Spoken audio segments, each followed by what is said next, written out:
Rua Azusa, 100 anos. Numa distribuição Kebar.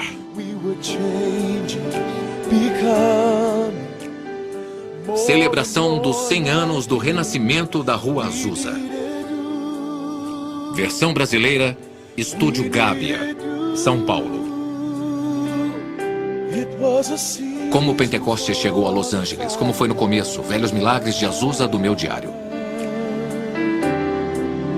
You came to touch, to visit us, and to fill the hearts of men with your fire once again, to heal, to love, to change. Início do avivamento global. It was a season for the fire. Não importa quem venha, deixe o amor fraternal prevalecer. Missão evangélica da fé apostólica.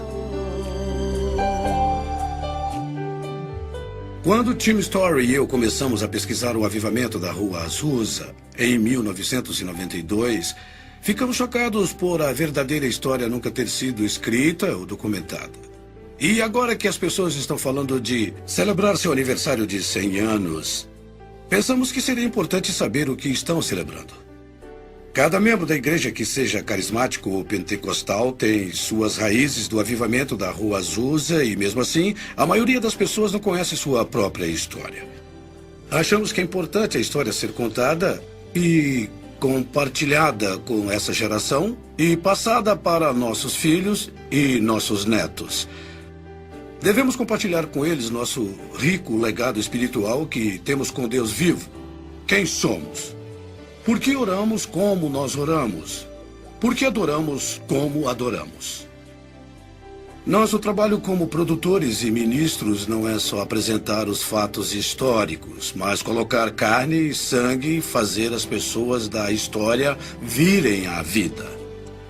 Torná-las vivas e fazer com que o documentário seja usado para ensinar.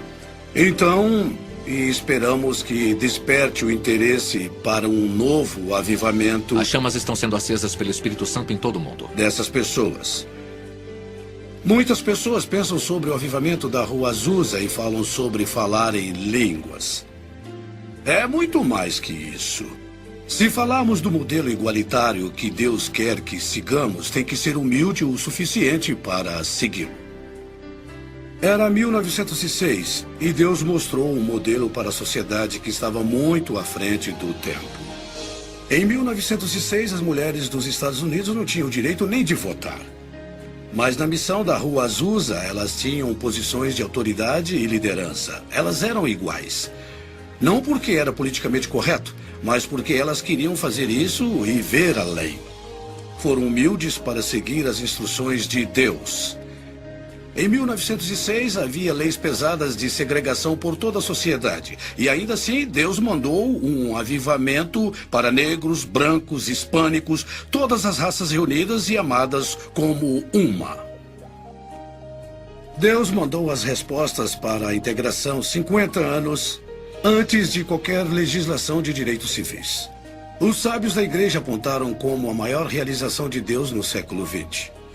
Como um trabalho tão importante de Deus pode ser quase esquecido? Porque a história verdadeira nunca foi realmente documentada ou contada. A história que não foi contada.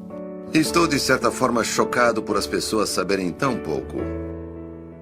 Em parte, acho que é porque os historiadores não souberam lidar com isso. Os líderes da igreja não souberam lidar com quem esses pentecostais são. São tão diferentes, são tão estranhos. Trazem perspectivas que são desconfortáveis para nós. E também são, eu acho, questões de classe e raça, sabe? Há questões em que nossa igreja pensa mais facilmente nos brancos, em vez da mistura das cores, negros, mulatos ou de qualquer outra cor. E acho que é importante trazer isso de volta e dizer: espera um pouco, estamos todos nisso juntos. E a história precisa ser contada talvez pela primeira vez da forma correta. Por que é importante agora? Depois de 100 anos, trazer essa história de volta à atenção da igreja. Eu acho que é crucial. Aqui está um trabalho de Deus que quase foi esquecido pela maioria das pessoas. Muitas não fazem ideia de quem foi Seymour ou que foi o avivamento da Rua Azusa. Agora, De acordo com as últimas estatísticas, há mais de 600 milhões de carismáticos e seguidores de Pentecostes. somam mais de 600 milhões de pessoas. Eu cresci em uma igreja pentecostal afro-americana, classe média. Fomos educados de acordo com a tradição, mas nunca soubemos nada sobre o avivamento da Rua Azusa e eu nunca ouvi falar de Seymour. Seymour era afro-americano e as pessoas que deveriam contar a história são os afro-americanos. Primeiro, muito de nós não sabíamos e segundo, não dávamos nenhum valor e não sabíamos como articular. Então, apelamos para os brancos.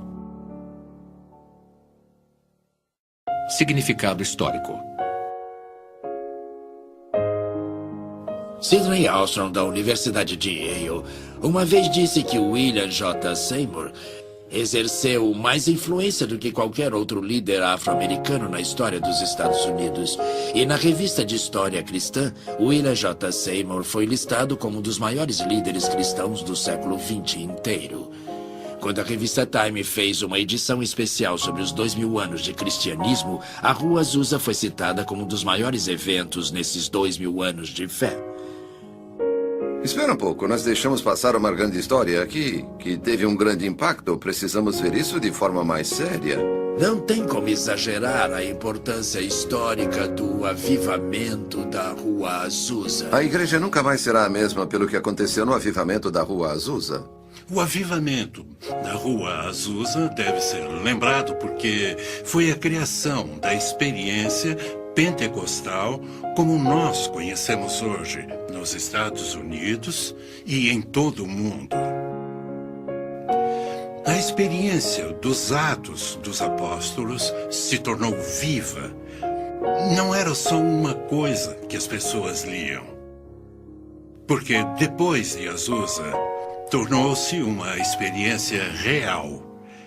E estes sinais seguirão aos que crerem. Em meu nome expulsarão os demônios, falarão novas línguas, pegarão nas serpentes e porão as mãos sobre os enfermos e os curarão. Marcos 16, 17 e 18. Para parar e pensar no reino de Deus, principalmente no mundo pentecostal, e fazer uma pergunta. O que Deus estava fazendo na Rua Azusa? Qual era a intenção do coração de Deus? O que Deus queria nos dizer com esse pequeno grupo de pessoas? E o que havia neles que levou a essa expansão do poder do Espírito Santo? O Espírito de Deus era tão forte na Rua Azusa que às vezes as pessoas caíam a um quarteirão do prédio pela convicção para pagar seus pecados ou pelo poder do Espírito Santo. Para os luteranos, o endereço era Wittenberg University. Para os wesleyanos e metodistas, era Aldersgate, em Londres. Para os pentecostais e carismáticos, a Rua Azusa 312 será o endereço mais famoso do mundo.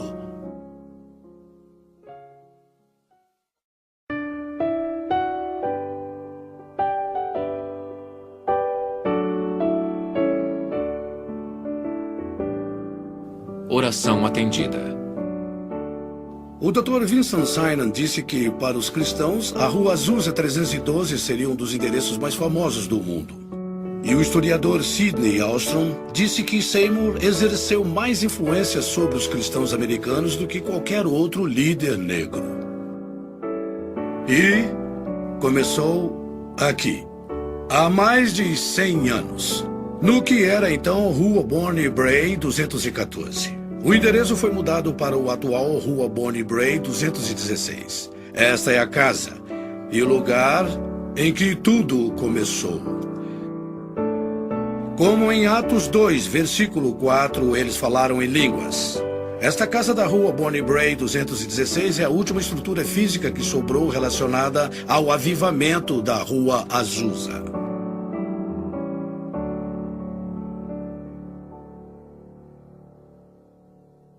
Os encontros noturnos das orações de Seymour continuaram enquanto o espírito surgia e ia embora. Seymour então foi atrás de Lucy Farrell, que já era batizada, e J.A. Warren. Ambos moravam em Houston. Abril de 1906. Evan Roberts, com exaustão, se aposentou do Ministério Público. 6 de abril. Seymour e seu grupo entraram em uma abstinência de 10 dias determinados a conseguir mais de Deus. 8 de abril foi um domingo de Ramos. Segunda, 9 de abril de 1906. Seymour visita Lee em sua casa por volta das 18 horas para orar por sua recuperação de uma doença. Lee se sente bem melhor e pede para receber o Espírito Santo, com o esperado sinal de se sentir preenchido por ele. Em resposta à prece de Seymour, Lee começa a falar em línguas. Ambos ficam extasiados. Seymour e Lee vão até Bonnie Bray para o encontro. Seymour começa com um louvor e depois, como é lembrado, com uma prece da congregação e vários testemunhos. E todos eles foram preenchidos pelo Espírito Santo. Amém, Jesus, amém. E eles começaram a falar em línguas. Aleluia, amém, Jesus. Ele começa um sermão que jamais seria esquecido, anunciando o texto de Atos 2:4. E todos ficaram cheios do Espírito Santo e começaram a falar noutras línguas, conforme o Espírito lhes concedia que falassem. Preencha o Pai! Amém, Conceda Jesus. seu dom. Preencha o Amém, Pai. Espírito, Lee venha. levanta os braços, abre a boca e surpreende a todos falando em línguas. O grupo todo se ajoelha falando em línguas, enquanto a irmã e o irmão, companheiros de Seymour, chamavam o Deus de Espírito. Quando a filha entrou na sala, um jovem estava na varanda profetizando.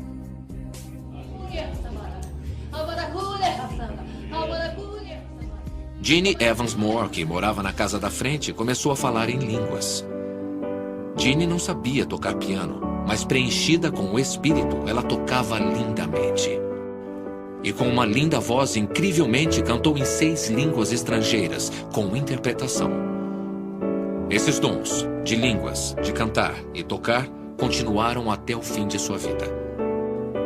Aquele piano está na casa de Bonnie Bray até hoje.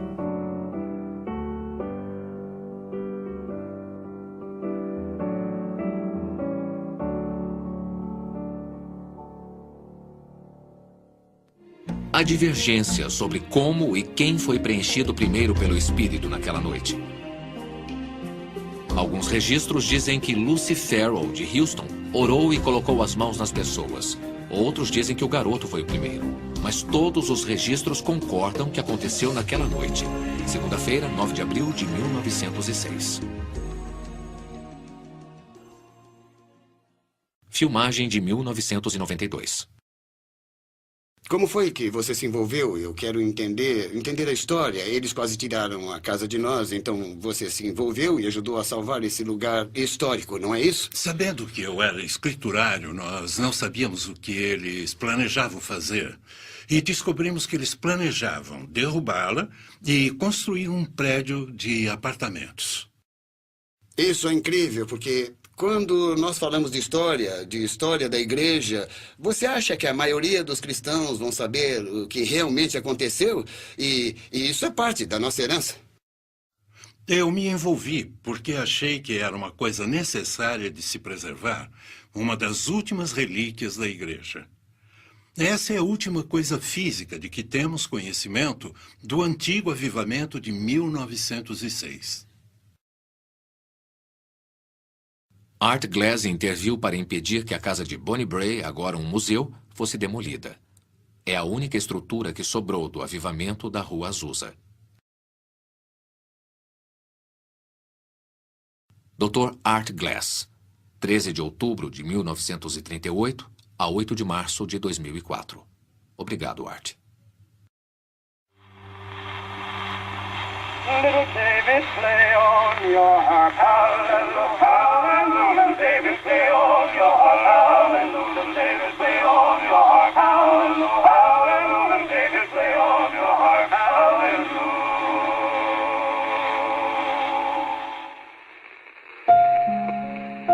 Legado esquecido. A história das mulheres de Azusa. O legado esquecido. O ano era 1906, mais de 4 décadas antes de elas conseguirem o direito de votar. No entanto, na missão Azusa, essas mulheres participaram e dividiram responsabilidades. Elas eram iguais. Não porque era politicamente correto, mas porque elas foram levadas a ser assim. Um grupo de mulheres foi ajudado por Deus a se encaixar no avivamento de espírito e foram para o mundo. E para falar a verdade, essas mulheres ajudaram os futuros líderes a serem preenchidos e ensinados. Essas mulheres foram absolutamente essenciais para o avivamento e teria sido um avivamento completamente diferente sem elas. Alguém como Lucy Farrell, foi ela que contou a Seymour como ser preenchido. Foi ela que Charles Parham usou para colocar as mãos e tirar as doenças em Houston, Texas, onde as pessoas foram preenchidas. Foi ela que Seymour chamou e fez com que fosse a Bonnie Bray para que as pessoas fossem preenchidas. E como ninguém sabe seu nome, não pudemos encontrar uma foto dela. Lucy e algumas dessas grandes mulheres de Deus. Suas contribuições nunca foram honradas, seus nomes nunca foram citados, a história delas nunca foi contada. E temos que dizer por quê. A história foi escrita sem as mulheres, a maior parte dela foi escrita pelo homem. E em boa parte dessa história, as mulheres foram esquecidas. Muitos líderes no movimento pentecostal diriam se tivessem contado a história. Eu fui tocado por essa mulher, eu recebi o Espírito Santo pelas mãos dessa mulher. Você não pode ter o Azusa como ele aconteceu, sem o forte apoio das mulheres. Elas foram cruciais para o avivamento. Pelo sucesso, temos que olhar igualmente para homens e para mulheres. Sem o sacrifício delas, sem o apoio, sem o desejo delas de levar o evangelho, às vezes, para lugares que os homens não queriam ir, não veríamos o movimento que vemos hoje. Essas mulheres não oram apenas, elas esperam que Deus responda.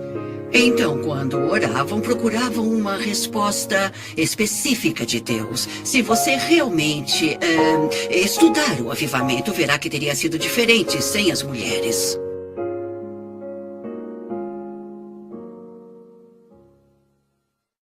Posso dizer que, pela história, os hispânicos, assim como negros e brancos, também dizem que a Rua Azusa faz parte da história deles. Também faz parte do DNA deles. A mistura de Deus.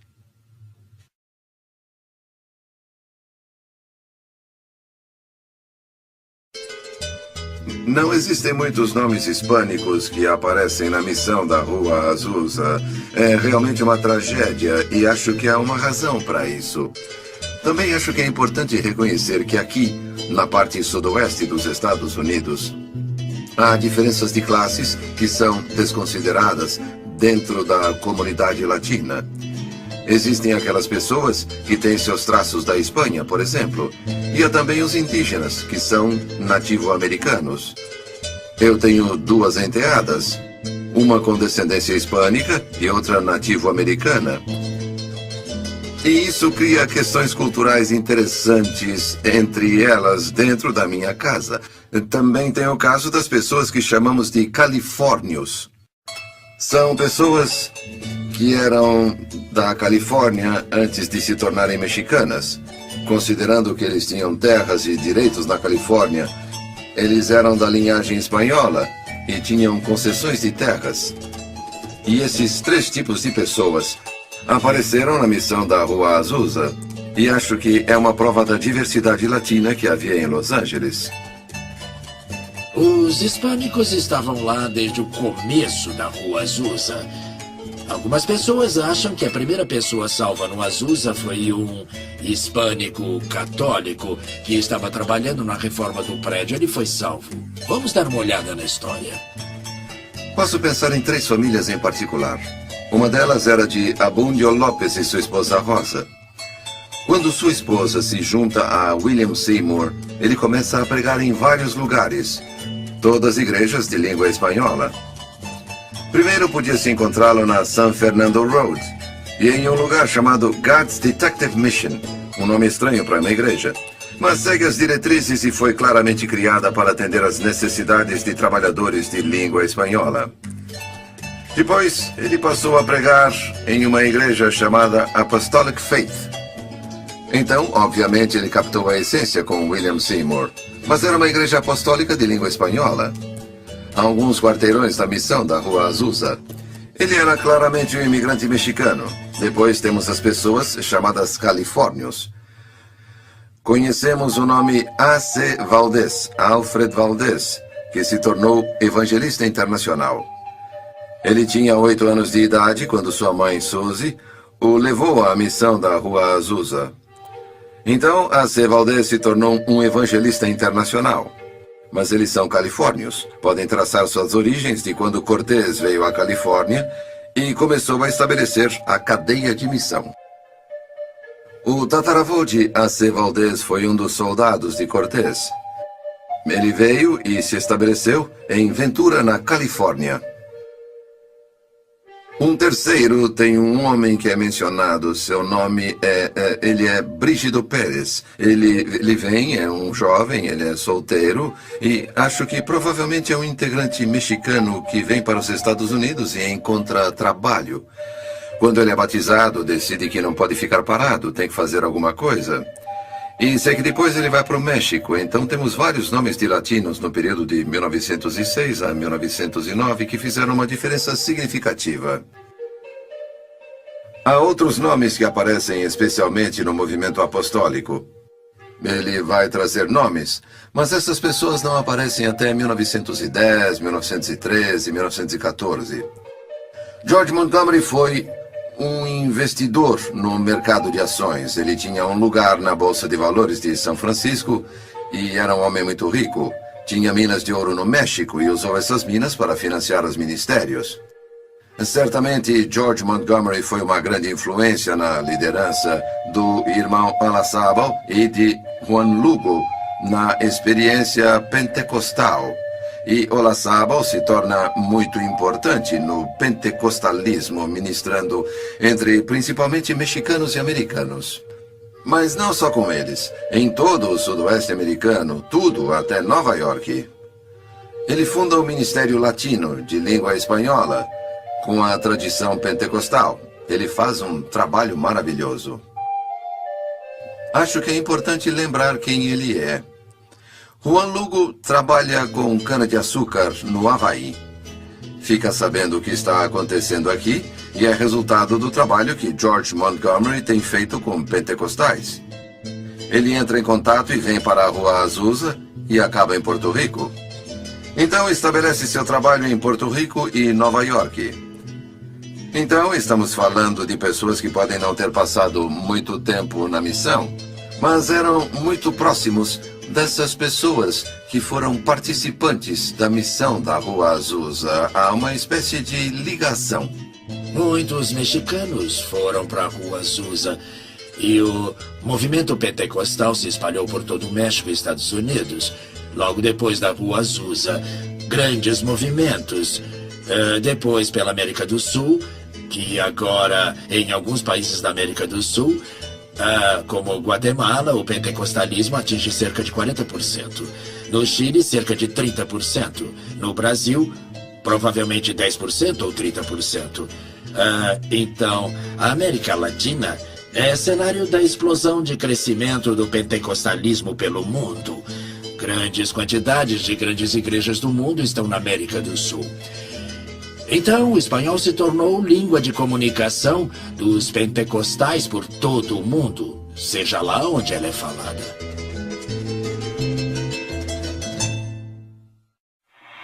Nobody knows the God I see. Nobody knows but Jesus. Nobody knows the God I see. Glory, hallelujah.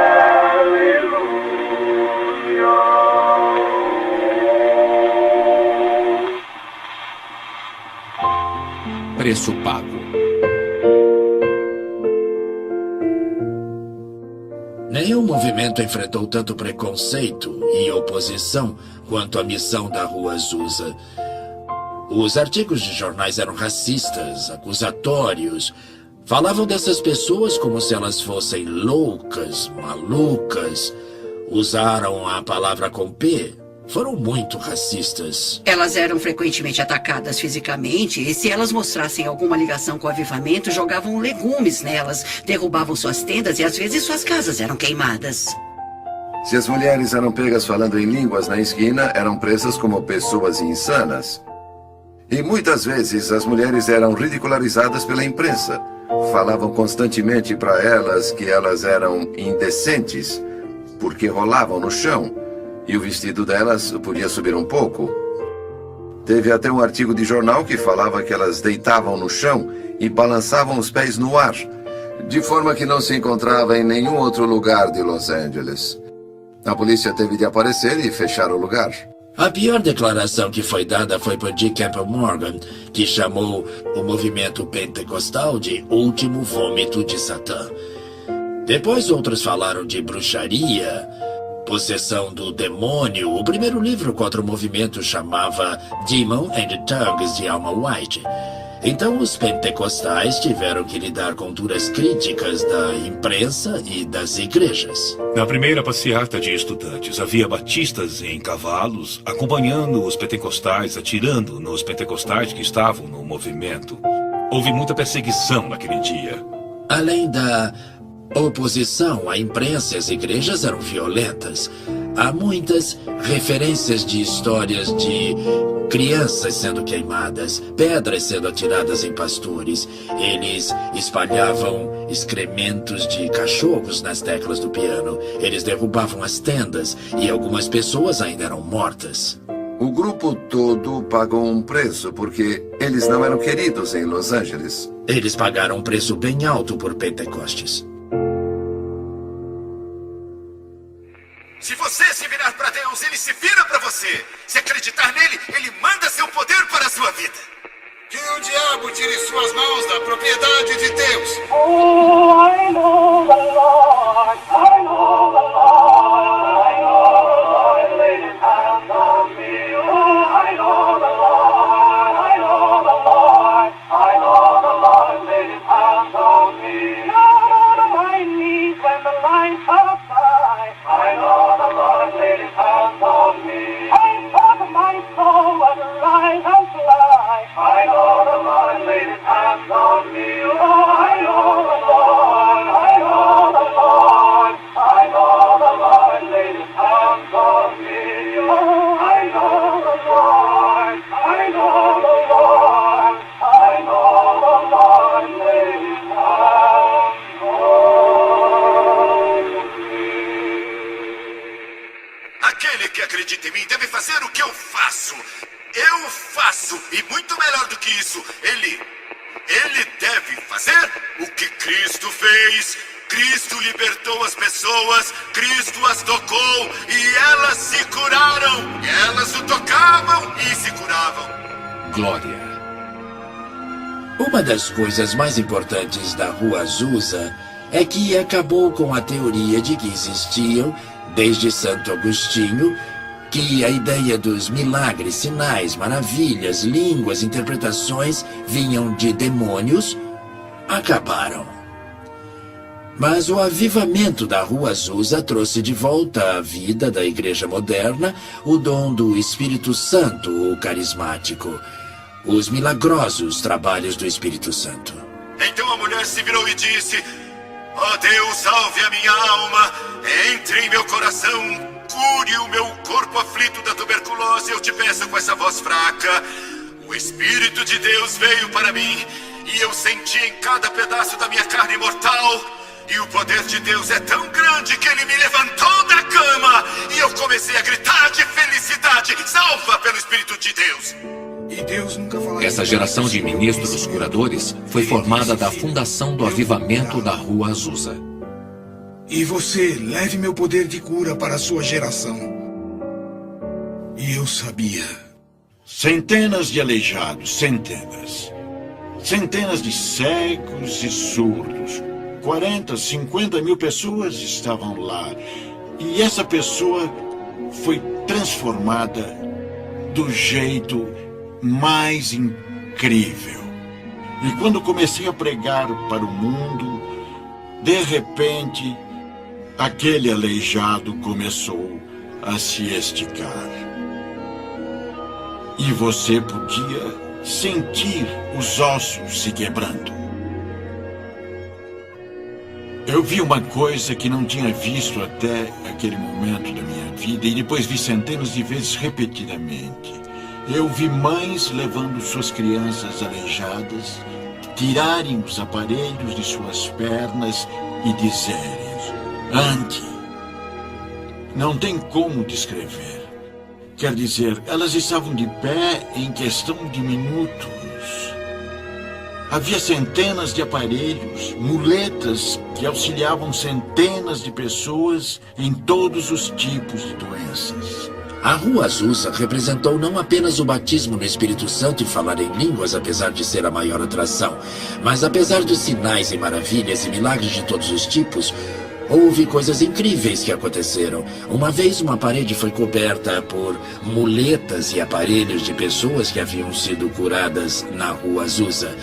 E histórias de milagres e sinais foram contadas. As pessoas podiam sentir o poder do Espírito Santo a 2 ou 3 quarteirões antes de chegar ao prédio. Eu acho que foi o jornal Times que disse que se isso deixava Bravo para ver exatamente o que era. E disse que nos encontros haviam crianças dançando com o Espírito e profetizando. E ele disse, como crianças como essas, isso deve ser real. Crianças não agem assim, ele disse, não falam assim.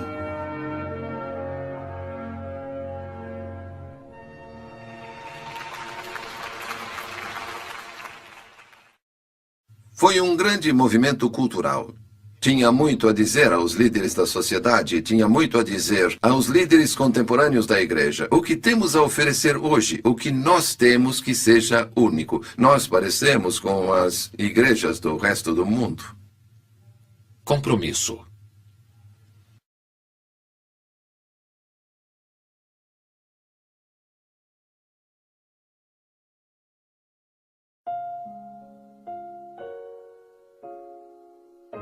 Se a religião não se torna transformadora, então não vale a pena ter. Seymour fez uma declaração profética sobre as mulheres e disse que o tipo de consagração que era evidente na Rua Azusa não era evidente desde o tempo de Pentecostes. Então ele reconheceu que isso foi uma coisa de Deus. Ele viu isso como uma coisa sobrenatural do Espírito de Deus sobre as mulheres, de forma que não havia sido visto na igreja desde o tempo de Pentecostes. Então ele sabia muito bem que isso era uma coisa que o Espírito Santo estava realizando. Acho que Seymour, por causa de sua humildade, pensou que ele não podia fazer nada além de usar essas mulheres, porque ele viu isso como o Espírito Santo operando nelas. Então encontrou lugares para elas no ministério e as incluiu na administração do Ministério do Avivamento. Ele permitiu que elas pregassem desde o começo. Ele olhava para as pessoas como Farrell, como sua colega no ministério. E, na verdade, ele a chamou quando as coisas estavam ficando difíceis no avivamento. Ele pediu sua ajuda, então ele a via como igual. Ele recebeu Florence Crawford no ministério e ela ficava como líder na Califórnia. Então, ele era muito aberto em relação a usar mulheres de várias formas que não haviam sido usadas antes. Derramarei o meu espírito sobre toda a carne. Vossos filhos e vossas filhas profetizarão. Joel 2:28. Como as mulheres da missão de Azusa tinham posições de liderança e autoridade, uma década antes do 19º Amendment, dando às mulheres o direito de voto nos Estados Unidos, nos anos seguintes, gradualmente, essas igualdades foram diminuídas.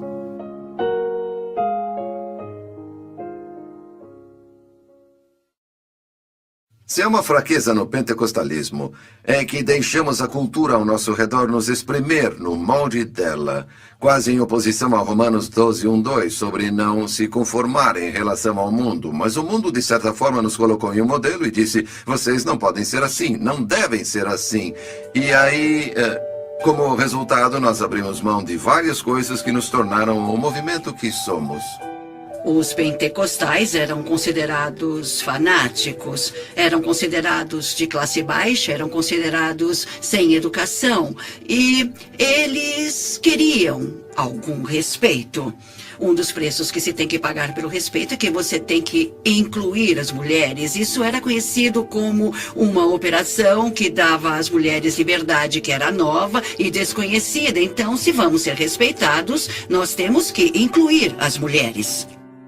Nós fomos profundamente influenciados dentro do pentecostalismo pelo movimento evangélico. Os evangélicos foram o primeiro grupo de cristãos que deram qualquer atenção às igrejas pentecostais como igrejas cristãs sólidas.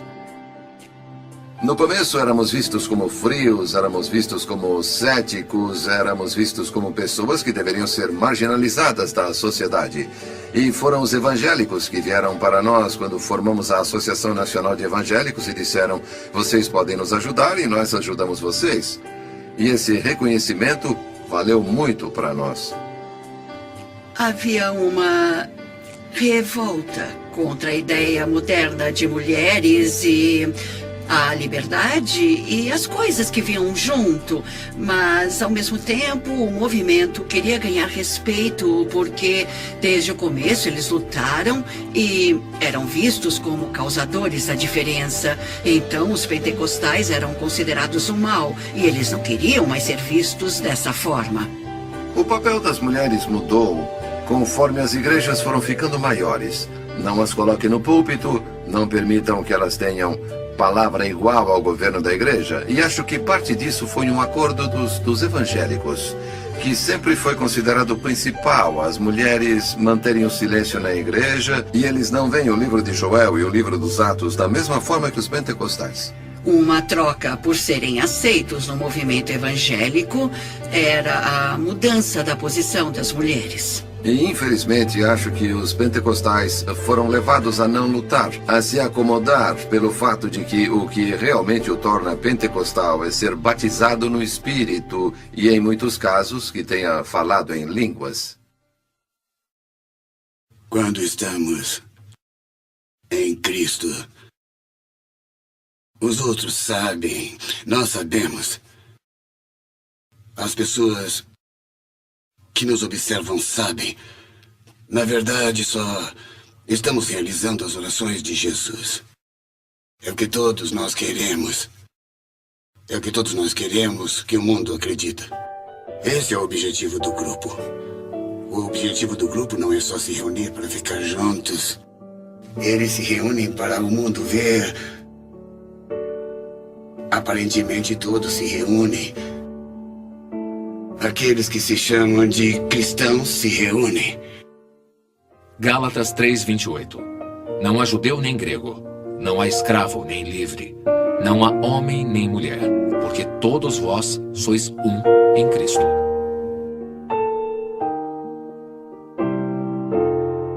Nas missões Azusa, Deus deu a resposta à segregação 50 anos antes da legislação dos direitos civis. O amor, a unidade e, alguns dizem, o poder não duraram.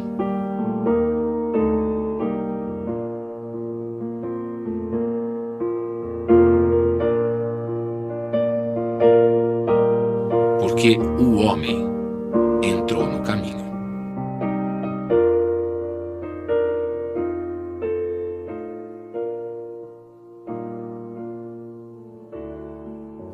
A crença, eu acho, nas possibilidades que estavam disponíveis em uma sociedade como esta em que vivemos. Aqui vivemos em segregação, mas ele disse, não precisa ser assim na igreja, podemos fazer melhor. E certamente isso nos tornou uma só família, somos irmãos e irmãs, e não há razão pela qual não possamos contribuir uns com os outros. E foi uma experiência rica. Acho que, se você ler, por exemplo, do jeito que Frank Bartleman fala sobre a missão e os tipos de experiência que aconteceram lá, e o jeito como as pessoas se tratavam, como oravam umas pelas outras, como elas se abrigavam, se alimentavam, como se abraçavam, beijavam, você sente que aqui elas realmente criaram uma família em que todas as pessoas eram iguais. Só as pessoas do lado de fora não conseguiam enxergar isso. Então, nesse momento de segregação total e grande luta racial, o senhor enviou esse grande avivamento, liderado por homens negros. Então, sinto que o senhor estava tentando mostrar o caminho para resolver os problemas raciais que a nação enfrentou nos anos seguintes. E os próprios pentecostais, mesmo naquela época, em um momento lindo de adoração racial. Uma das grandes histórias é de C.H. Mason, fundador da Igreja de Deus em Cristo, e uma vez, mais de 350 pastores brancos se juntaram à Igreja de Deus em Cristo com Mason. E os brancos eram liderados por bispos negros, o que era impensável na época. Esse foi um dos grandes milagres de Pentecostes. Acho que posso dizer pela sua história que os filhos de Deus, como grupo, eram adoradores da Igreja de Deus em Cristo. Saíram de suas igrejas, a de Mason, para começar sua igreja em 1914. Isso é uma coisa de que as pessoas não falam muito, mas acho que os fatos dizem isso. E acho que a Igreja de Deus em Cristo sempre soube disso. Mas é uma coisa que temos que enfrentar como fato da história. Aqui está uma denominação que existiu e foi de fato legalmente incorporada de acordo com as leis do Estado e registros do governo federal. E isso significava que qualquer um que fosse ordenado por eles podia conseguir redução de impostos, cerca de 50% da taxa normal. E como resultado as pessoas pensavam, é um ótimo lugar para ir, temos de ir em encontros eventuais, não temos de pagar muito. É uma decisão muito pragmática. Pastores brancos frequentavam a igreja de Mason, que oferecia a eles ordenação, licença e permissão para abrirem filiais da Igreja de Deus em Cristo. Durante esse período de 1907 a 1914, houve muita discussão sobre essa coisa dos brancos. E pouco de agitação. Devemos ficar aqui? Como vamos tolerar essa coisa de negros? Nós somos brancos, vivemos sob as ordens de Mason e é difícil se integrar à segregação. Todas essas coisas surgiram. Bom, as comunidades foram rígidas em relação aos negros e brancos, fazendo adoração juntos. E eles caçoavam dos pastores brancos que trabalhavam segundo os bispos negros. A cultura está sofrendo claramente um impacto. Os brancos finalmente saem e vão a uma assembleia em Hot Springs em abril de 1914 e formam uma união com pessoas da Rua Azusa, de Indianápolis, de Ohio e arredores e de Colorado. Eles formaram a Assembleia de Deus. O que isso significa é que eles não podem ser vistos como filhos rebeldes dessa igreja-mãe que é Deus em Cristo. Você pode ver isso de certa forma como separação racial. Eles acharam que isso era bom porque os brancos podiam evangelizar melhor os brancos e negros podiam evangelizar os negros. Foi a desculpa que arranjaram. E eles precisam voltar e dizer, nós devemos a essas pessoas. Eles nos abrigaram em tempos difíceis, eles nos deram espaço, reconheceram a entrada de Deus em nossas vidas. Poderíamos ter trabalhado com eles se quiséssemos driblar a cultura e driblar o sistema, mas decidimos não fazê-lo e como resultado falhamos em espalhar a palavra e a mensagem de que todos são normais diante dos olhos de Deus e certamente na plenitude do Espírito. E todas essas coisas resultaram da nossa falta de vontade de pagar esse preço naquele tempo sobre aquele determinado assunto. Depois de 1924, os pentecostais brancos e negros tinham vidas separadas, mundos separados. Em 1948, quando os pentecostais brancos se juntaram à Associação Nacional de Evangélicos, os negros não foram convidados. Então eles formaram uma associação de igrejas pentecostais da América, que era toda branca em 1948. Então tínhamos brancos e negros em mundos totalmente separados. Isso foi criticado no mundo todo. Movimentos europeus e anti-americanos acharam que isso era uma tragédia na igreja americana. Os pentecostais foram criticados por mandar dinheiro para a África, mas não por fazer nada por negros nos Estados Unidos. E essas críticas começaram a ferir. Temos um problema. E há uma raiz incrível nesse problema. E sabe onde começa? Começa na liderança, infelizmente.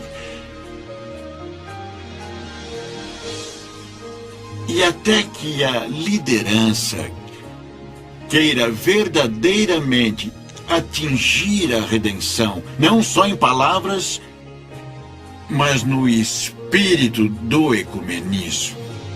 Certo? Onde está? Está em uma declaração organizacional?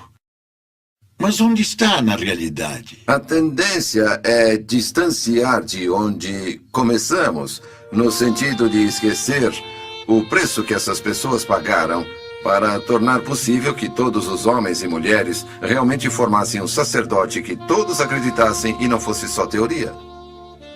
Quando vemos as separações dos homens, de raças, do corpo de Cristo, eles nos veem em caminhos bem diferentes, lutando no corpo de Cristo, e os esforços, esse tipo de coisa, eles usam isso como uma desculpa para não acreditar.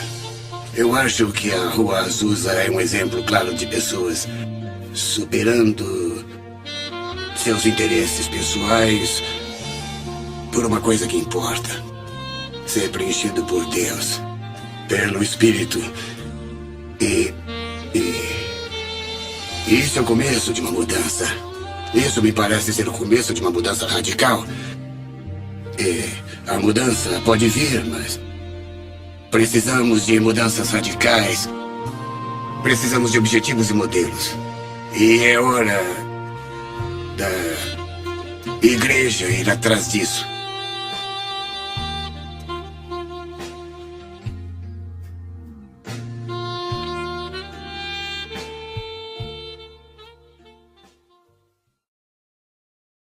Em 1914, tomamos rumos diferentes, mas o Senhor nos uniu novamente. Reconciliação. Um novo começo.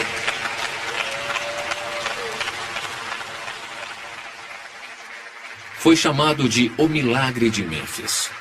Depois de anos de separação, em 1994, alguns líderes da Assembleia de Deus e da Igreja de Deus em Cristo se uniram para a reconciliação.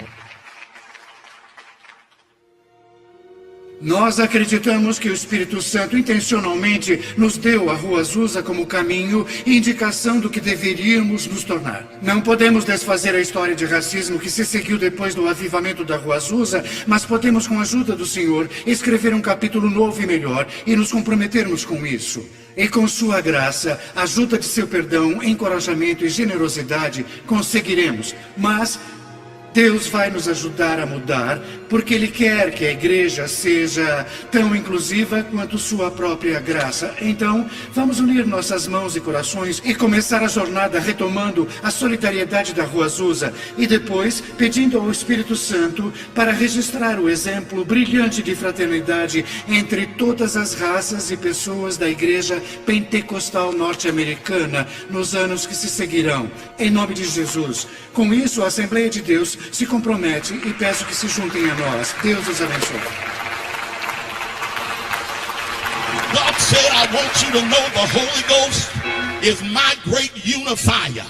I don't care where you come from. I can speak your language. Oh. And He has reconciled us by the power of the Holy Ghost. Don't let nobody tell you that the most important thing in our experience is our skin texture. The most important thing is the power of reconciliation that we have in the Holy Ghost. Lord, make us one. One in the Holy Ghost. One.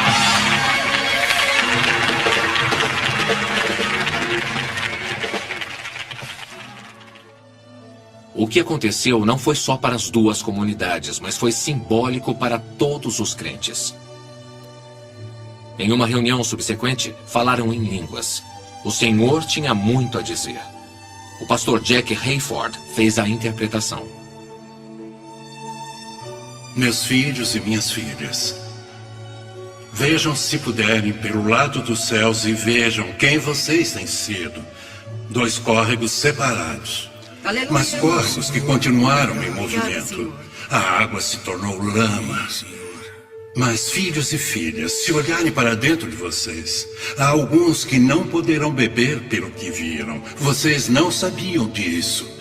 Para aqueles que não viram, aqueles que tinham dúvida, porque as águas cheias de lama foram sujas pela sua absoluta falta de humanidade, não por sua crueldade, ou oposição, ou intenção, mas sim pela falta de humanidade, o rio se tornou impuro. Agora veja, uma meu espírito, os dois correm em um só, e os dois se tornando, se puderem ver do lado do céu, as coisas estão se purificando. Então saiba que há razão para o regozijo e preparem-se, pois haverá mais multidões que jamais foi visto. Venham para a alegria de minha graça em vocês. Diz o Senhor. O Espírito de Deus se moveu sobre um de nossos irmãos brancos e ele vai lavar os pés de um de nossos irmãos. E queremos que isso se torne um ato simbólico para nós. O Bispo Blake diz que quer seguir o mesmo lavando os pés de um de nossos irmãos brancos. O irmão Barrow, esse irmão que ofendeu. O irmão Seymour. Saiba que este ato não vai apagar tudo o que aconteceu, mas vai estabelecer um novo começo em nome de Jesus. Aleluia, irmão. Em nome de Jesus. Abençoado. Obrigado, Senhor. Muito obrigado. Obrigado. Aleluia. Em nome de Jesus. Nós lavamos as ofensas do passado. Aleluia. Em nome de Jesus, nós lavamos o sangue. Obrigado, Senhor. Todo o sangue que foi derramado, o sofrimento. Em nome de Jesus, Agradecemos. nós lavamos o irmão Seymour e o irmão Mason. Aleluia, Senhor. Obrigado. Lavar os pés deste irmão, que seja um sinal a todos os demônios do inferno que têm se esforçado para que não tenhamos sucesso. Amém. Mas o Senhor Jesus prevaleceu novamente. Obrigado, Senhor. Para corrigir isso que não estava certo. E em nome de todos os irmãos brancos de todos esses anos que têm lutado contra o mal, nós nos submetemos e nos humilhamos em um ato único neste recomeço. Aleluia, Pela Senhor. glória de Deus, Aleluia. pela glória de Deus, pela glória de Deus e em nome de Jesus. Obrigado, Senhor.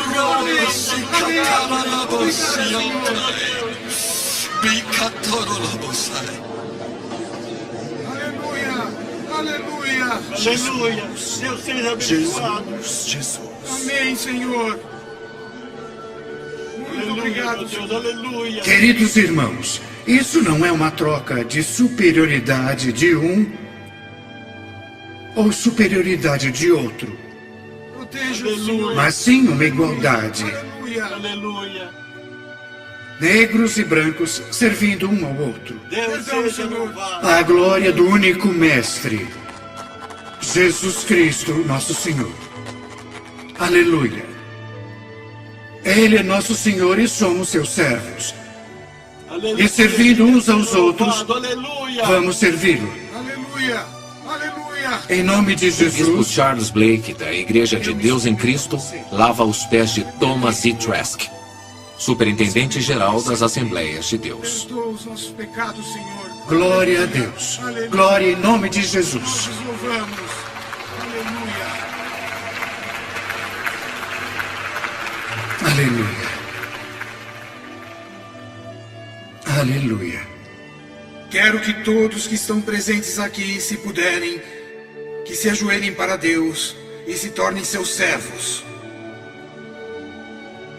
E que, especialmente na presença de Deus, se tornem servos disponíveis para servir o corpo de Cristo. E especialmente na reconciliação e conscientemente lavarmos os pés uns dos outros. Ao nos tornarmos humildemente instrumentos de seu amor. We are standing on the holy ground, and I know that there are angels all. Let us praise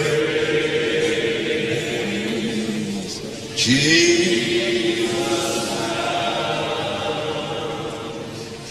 We are standing in His presence on hold.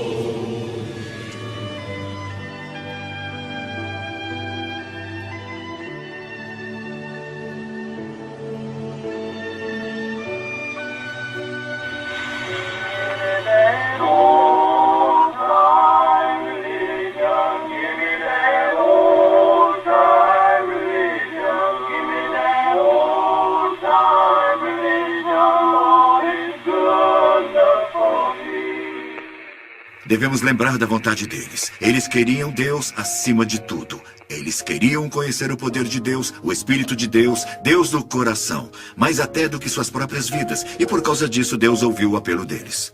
As pessoas precisam ser informadas, precisam ser educadas, porque Deus deu uma coisa muito importante. É por isso que falamos hoje. Considerando o Espírito Santo em Azusa em 1906, então precisamos poder informar as pessoas e encorajá-las, e mesmo os filhos e as filhas de outros países. Em outras palavras, nós devemos educá-los e depois nós devemos ensiná-los e também trazê-los para dentro da igreja, e devemos demonstrar para essas pessoas o que Deus pode fazer para esse instrumento que está cheio da sua presença. Pelas chamas do avivamento, chamas que vieram da Rua Azusa, eu acredito que Deus queira usar essas chamas para você sentir em sua casa e em sua vida pessoal.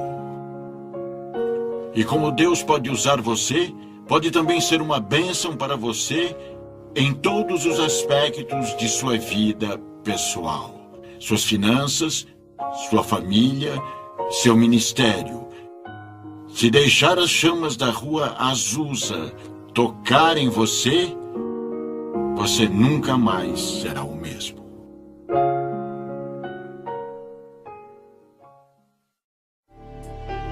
Agradecimento.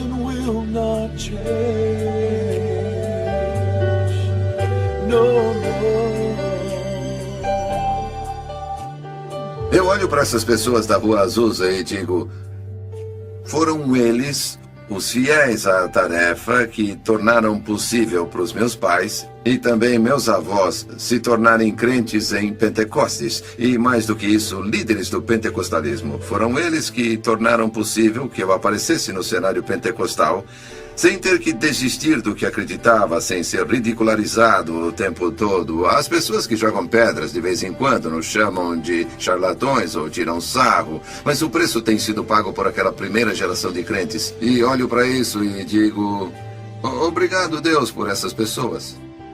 Em minha cabeça eu sempre digo, se conseguir espalhar essa informação, alguém vai conseguir ir mais além. E minha esperança é que alguém consiga ir mais a fundo. Essa é a ponta do iceberg, é o começo do movimento pentecostal. Eu diria que William Seymour e todos os outros líderes de 1906 e dos dias atuais, todos os cuidados com as mulheres, que gratidão que devemos a vocês, porque até aquele momento só existiam igrejas chatas, cansativas, mortas em todo lugar. E vocês esperaram que o Senhor e o Espírito Santo viessem e, como resultado, milhões e milhões de pessoas foram tocadas com a presença de Deus que muda a vida. Então, obrigado por colocar tudo isso em nossas vidas. E depois de mais de 100 anos, ainda afeta a vida das pessoas. Para mim, a honra de deixar para a história provavelmente o maior avivamento dos últimos 1000 anos é realmente minha paixão. Agradeça a Deus por seu ministério. Agradeça a Deus por sua fé. Agradeça a Deus por suportar a grande crítica e preconceito que você enfrenta. Agradeça a Deus por permanecer convicto para que nós e essa geração possamos aproveitar os frutos poderosos pelo que vocês pagaram um preço tão alto. Obrigado por obedecerem a Deus. Eles foram às Escrituras para aprender qual era a evidência de alguém receber o dom do Espírito Santo. Eu diria obrigado por descobrirem isso, para não termos que começar desde o começo. Nós podemos ser muito gratos a Deus pela experiência da Rua Azusa, porque esse foi o começo de uma nova era do destino espiritual que Deus tinha para a igreja. Quando você pensa no que aconteceu na Rua Azusa e no que aconteceu a partir de Azusa, no que se seguiu, Honrar o que Deus originalmente nos propôs, da Rua Azusa. Foi uma união que saiu desta casa, na Rua Azusa, em abril de 1906. Foi uma união que continuou nos próximos 3 anos e meio. Essa união de crentes que virou um mundo de cabeça para baixo, plantou uma semente e que hoje em dia está crescendo em 600 milhões de pessoas em todo o mundo. Isso é significativo e precisa ser levado em conta, precisa ser reconhecido e precisamos identificar as pessoas que fizeram isso. Globalização. São muitas as forças. Para usar uma metáfora, Deus está fazendo... Balançando a bandeira do avivamento. E acredito que podemos ver refletido na nova mudança na religião. E ele tomou seu lugar e é tudo graças à casa que estamos hoje aqui na Bonnie Brae 216. Ainda está acontecendo. Porque na Etiópia, eles tiveram tantas pessoas se convertendo para a igreja luterana que eles não sabem o que fazer com elas. E eles mudaram de 200 mil pessoas há 10 anos para 4 milhões hoje. E são todos carismáticos. Eles dizem temos de descobrir como nos relacionar com elas, que estão relacionadas à Rua Azusa. Até os muçulmanos na Nigéria estão ameaçados pelo fato de muitos jovens procurarem os cultos pentecostais e conversão, que agora eles cantam músicas pentecostais na adoração muçulmana. E eles até têm cultos de domingo em vez de sexta para interagir com o aumento da cristandade naquele país. Eu acho que há grandes implicações. A igreja nunca mais será a mesma como resultado do que aconteceu na Rua Azusa. Você vai descobrir que em todo o mundo a única força que pode vencer essas barreiras religiosas são os pentecostais que sentem o Espírito, fazem maravilhas, falam em línguas e fazem milagres. E essa força foi revelada pela primeira vez para o mundo na Rua Azusa durante os anos de glória de 1906 a 1909. Precisamos conhecer as raízes, precisamos conhecer o futuro pelo que Deus fez no passado.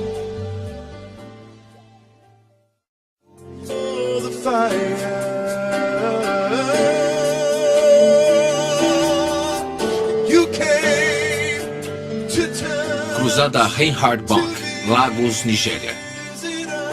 1.093.045 vidas salvas em um culto. 3.400.000 vidas salvas em uma semana.